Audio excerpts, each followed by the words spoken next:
The joy of Christmas.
Halo Sweetie Kids dan semua anak-anak dimanapun kalian berada.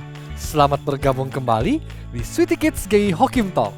Sebelum kita mendengar firman Tuhan, ayo kita berdoa bersama. Tuhan Yesus, kami bersyukur hari ini kami boleh kembali belajar firman Tuhan. Tuhan, tolonglah kami boleh belajar firman Tuhan dengan tenang. Kami sungguh-sungguh mau fokus kepada Tuhan. Terima kasih ya Tuhan, kami berdoa di dalam nama Tuhan kami, Tuhan Yesus Kristus. Amin. Shalom Agen Dedi. Ada misi penting untuk Anda.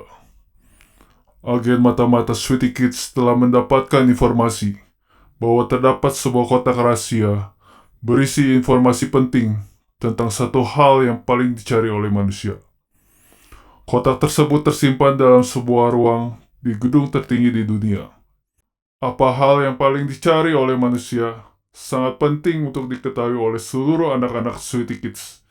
Misi untuk Anda adalah temukan kotak rahasia tersebut dan ungkap informasi tentang hal yang paling dicari oleh manusia. Anak-anak, tunggu dulu ya. Lobster Daddy harus menjalankan misi dulu.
Anak-anak, Lobster Daddy baru saja menemukan satu informasi yang sangat penting. Ternyata ada satu hal yang dicari oleh seluruh manusia di dunia ini. Itu adalah joy, sukacita. Anak-anak, di dunia ini ada nggak sih orang yang tidak mau bersukacita? Sepertinya sulit ya menemukan orang yang tidak mau bersukacita. Semua orang dari anak-anak sampai orang dewasa ingin memiliki sukacita. Buktinya, orang-orang akan mencari sukacita di dalam berbagai macam hal. Kalau anak-anak, apa sih yang membuat kalian paling bersukacita? Tentu ada banyak ya. Mungkin ada yang bersukacita kalau main game. Ada yang bersukacita kalau nonton YouTube, punya teman, jalan-jalan, dan seterusnya. Ketika kalian menemukan sukacita dalam suatu hal, kalian pasti akan terus datang kepada hal tersebut. Tapi tahu nggak anak-anak? Hal-hal di dunia ini seperti game, YouTube, mainan-mainan, film tidak bisa membuat kita terus-menerus bersuka cita. Terkadang ketika kalian mengalami kesulitan-kesulitan yang berat, hal-hal tersebut tidak bisa lagi membuat kalian bersuka cita. Lalu siapa yang bisa membuat kita memiliki sukacita yang tetap? Dia adalah Tuhan Yesus.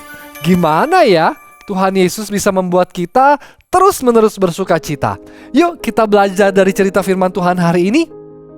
Pada zaman Herodes menjadi raja di Yudea dan sebelum Tuhan Yesus lahir, ada seorang imam besar bernama Zakaria.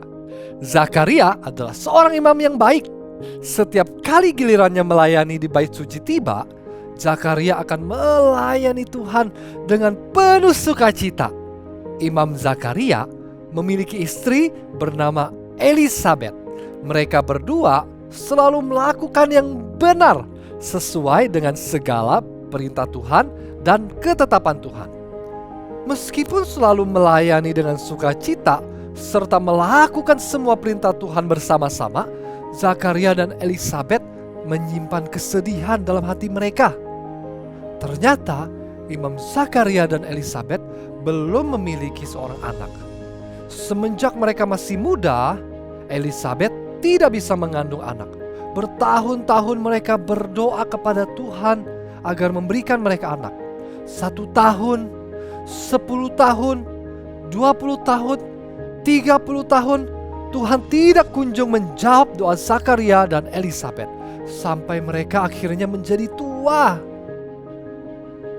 Kesedihan Elisabet semakin bertambah karena orang-orang di sekitarnya sering berburuk sangka kepadanya. Pada masa itu, orang-orang memahami keadaan tidak bisa melahirkan anak adalah akibat melakukan dosa. Meskipun Elisabet selalu taat melakukan perintah dan ketetapan Tuhan, ada saja orang-orang yang menuduhnya berbuat dosa. Suatu kali, giliran Zakaria untuk melayani Tuhan tiba. Zakaria bertugas untuk masuk ke dalam bait suci dan membakar ukupan bagi Tuhan. Ukupan adalah wangi-wangian campuran dari getah pohon, yaitu pohon damar. Ketika ukupan dibakar, itu menjadi tanda bagi bangsa Israel bahwa waktu untuk memberikan persembahan bagi Tuhan di bait suci sudah dimulai. Ketika Imam Zakaria membakar ukupan, malaikat Gabriel menampakkan diri kepadanya dengan berdiri di sebelah kanan tempat pembakaran ukupan. Zakaria terkejut. Zakaria menjadi takut. Kemudian malaikat itu berkata kepada Zakaria, "Jangan takut, hai Zakaria, sebab doamu telah dikabulkan, dan Elisabet istrimu akan melahirkan seorang anak laki-laki bagimu, dan haruslah engkau menamai dia Yohanes. Engkau akan bersukacita dan bergembira, bahkan banyak orang akan bersukacita atas kelahirannya itu. Sebab ia akan besar di hadapan Tuhan, dan ia tidak akan minum anggur atau minuman keras, dan ia akan penuh dengan Roh Kudus mulai dari rahim ibunya. Ia akan membuat banyak orang Israel berbalik kepada Tuhan Allah mereka. Dan ia akan berjalan mendahului Tuhan dalam roh dan kuasa Elia, untuk membuat hati bapa-bapa berbalik kepada anak-anaknya, dan hati orang-orang durhaka kepada pikiran orang-orang benar, dan dengan demikian menyiapkan bagi Tuhan suatu umat yang layak baginya." Mendengar apa yang disampaikan malaikat Gabriel, Zakaria tidak percaya. Dia ragu-ragu. Dia bertanya kepada malaikat Gabriel, "Bagaimanakah aku tahu bahwa hal ini akan terjadi? Sebab aku sudah tua dan istriku sudah lanjut umurnya." Malaikat Gabriel kemudian mengatakan, "Sesungguhnya engkau akan menjadi bisu dan tidak dapat berkata-kata sampai kepada hari di mana semuanya ini terjadi, karena engkau tidak percaya akan perkataanku yang akan nyata kebenarannya pada waktunya." Orang-orang Israel yang hendak memberikan persembahan di bait suci menjadi heran. Di antara mereka ada yang mengatakan, "Kenapa Imam Zakaria lama sekali membakar ukupan dan tidak kunjung keluar dari bait suci?" Tiba-tiba Imam Zakaria keluar dan benar dia menjadi bisu. Pelayanan Imam Zakaria selesai dan dia segera pulang ke rumahnya. Beberapa lama kemudian, Elisabet mengandung, tepat seperti yang dikatakan oleh malaikat Gabriel. Zakaria dan Elisabet sangat bersuka cita. Mereka bersyukur kepada Tuhan karena telah menjawab doa mereka. Elisabet memuji Tuhan dengan berkata, "Inilah suatu perbuatan Tuhan bagiku. Dan sekarang ia berkenan menghapuskan aibku di depan orang." Ternyata selama berpuluh-puluh tahun Elisabet tidak hanya bersedih, dia juga malu karena tidak mempunyai anak. Tapi Tuhan tidak membiarkan Zakaria dan Elisabet terus-menerus bersedih. Tuhan mendengar doa dan memberikan anak kepada Zakaria dan Elisabet. Bahkan Tuhan melakukannya dengan cara yang ajaib, yaitu memberikan anak meskipun Elisabet sudah tua. Karena diberitahu oleh malaikat, Maria segera pergi menemui Elisabet yang sedang mengandung. Sesampainya di rumah Elisabet, Maria memberi salam. Ketika mendengar salam dari Maria, bayi yang ada dalam kandungan Elisabet bergerak-gerak seperti sedang melompat. Tidak hanya itu, Elisabet juga dikuasai oleh Roh Kudus dan dia berkata kepada Maria, "Diberkatilah engkau di antara semua perempuan, dan diberkatilah buah rahimmu. Siapakah aku ini sampai ibu Tuhanku datang mengunjungi aku? Sebab sesungguhnya ketika salammu sampai kepada telingaku, anak yang di dalam rahimku melonjak kegirangan. Dan berbahagialah ia yang telah percaya, sebab apa yang dikatakan kepadanya dari Tuhan akan terlaksana." Kenapa ya bayi dalam kandungan Elisabet meloncat kegirangan ketika mendengar salam dari Maria? Itu adalah perbuatan ajaib Tuhan. Tuhan membuat bayi dalam kandungan Elisabet bersuka cita karena bertemu dengan Maria yang akan mengandung dan melahirkan Tuhan Yesus Kristus. Tuhan Yesus yang akan lahir membuat bayi Elisabet bersuka cita karena Tuhan Yesus akan menyelamatkan manusia dari dosa. Ini adalah berita sukacita yang luar biasa. Tuhan begitu baik kepada Zakaria dan Elisabet. Tidak hanya doa mereka untuk mempunyai anak dijawab oleh Tuhan, Tuhan juga mengizinkan mereka untuk mendengar bahwa Tuhan Yesus, Sang Juru Selamat, akan segera lahir. Anak-anak, coba bayangkan, misalnya kamu berdoa kepada Tuhan supaya memiliki adik. Kemudian kamu mendapat kabar dari papa mama bahwa kamu akan segera memiliki adik. Atau kamu berdoa kepada Tuhan supaya Tuhan menyembuhkan temanmu yang sedang sakit. Kemudian temanmu memberitahumu bahwa dia sudah sembuh. Mungkin kamu juga berdoa supaya kamu memiliki mainan tertentu.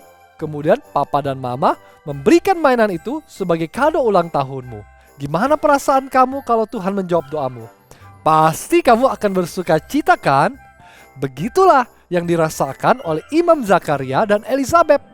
Mereka sangat bersuka cita karena setelah bertahun-tahun berdoa, Tuhan memberikan anak bagi mereka.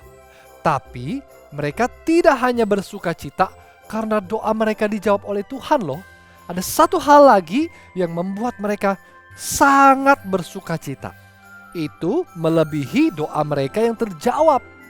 Mereka bersuka cita karena mengetahui bahwa Tuhan Yesus akan lahir. Mereka tahu bahwa dosa-dosa mereka akan diampuni oleh Tuhan. Setiap waktu Zakaria dan Elisabet berusaha untuk tidak berbuat dosa. Mereka berusaha untuk menaati semua perintah Tuhan. Tapi ternyata mereka tidak sempurna. Sesekali mereka bisa gagal untuk taat kepada Tuhan sehingga melakukan dosa. Mereka takut bahwa nanti Tuhan akan menghukum mereka karena dosa-dosa mereka. Tapi setelah mendengar berita bahwa Tuhan Yesus akan lahir, segala kekhawatiran mereka hilang. Meskipun mereka masih berdosa, Tuhan tidak akan menghukum mereka karena Tuhan Yesus telah lahir untuk mengampuni dan menghapus seluruh dosa-dosa mereka. Anak-anak, bukankah kita juga seperti Imam Zakaria dan Elisabet? Kita masih sering gagal untuk taat kepada Tuhan. Kita masih sering berbuat dosa. Anak-anak, apa yang kamu rasakan ketika kamu berbuat dosa? Tentu kamu tidak tenang, bukan? Tentu kamu berpikir bahwa suatu saat Tuhan akan menghukum kamu atas dosa-dosamu. Sebentar lagi kita akan merayakan hari Natal, hari kelahiran Tuhan Yesus. Hari Natal adalah hari yang penuh sukacita karena kita tahu Tuhan kita, Tuhan Yesus Kristus telah lahir dan Tuhan Yesus mau mengampuni kita atas seluruh dosa-dosa kita. Anak-anak, ayo kita tunjukkan sukacita kita dengan menyanyikan pujian ini.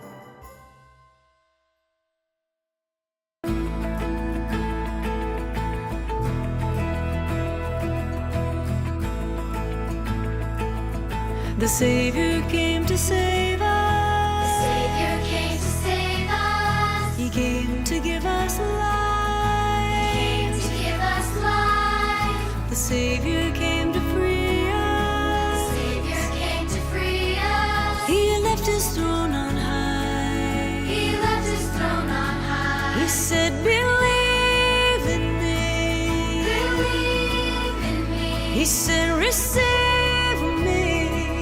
Receive me. For I am the way, For I am the way. truth and life. Truth and life. Sing for joy, hallelujah. Sing for joy, he lives. Sing for joy, hallelujah. Amen.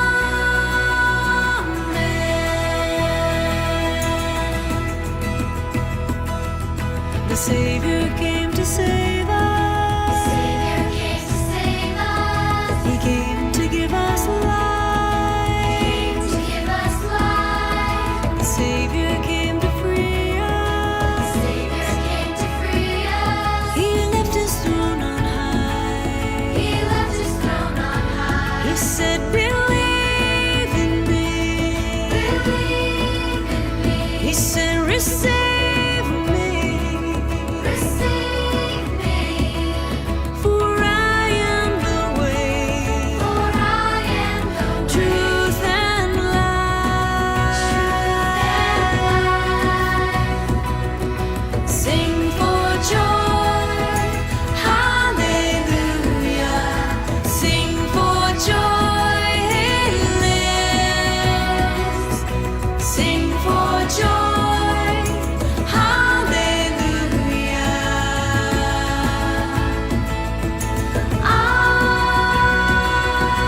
Amen.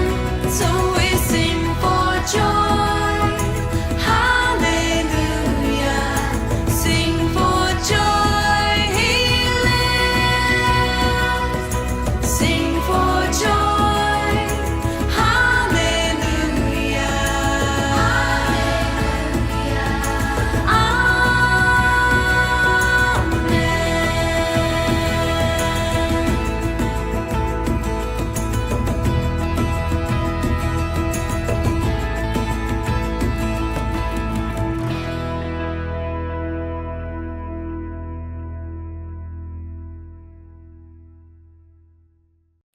Mari kita berdoa kepada Tuhan agar kita semakin memiliki sukacita dalam Tuhan Yesus.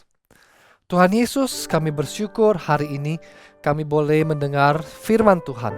Kami boleh belajar dari cerita Imam Zakaria dan Elisabet. Bagaimana Tuhan menjawab doa mereka dan mereka sangat bersukacita. Tetapi ternyata sukacita mereka bukan hanya itu.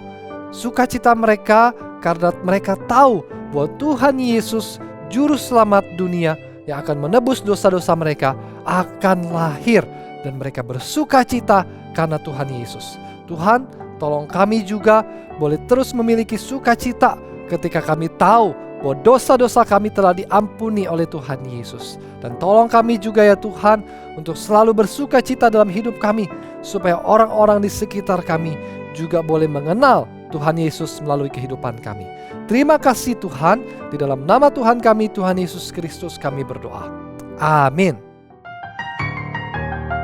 Anak-anak, mari kita mengingat ayat hafalan kita yang terambil dari Injil Lukas pasal 2 ayat 11.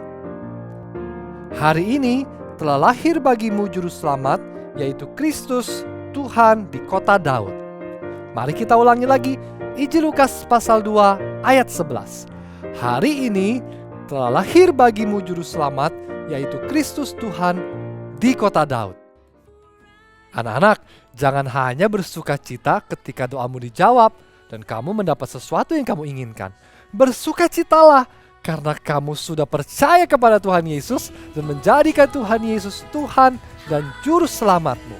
Meskipun kamu belum mendapatkan yang kamu inginkan, atau kamu sedang mengalami kesulitan demi kesulitan, jangan kehilangan sukacita, karena Tuhan Yesus adalah sumber sukacita kita.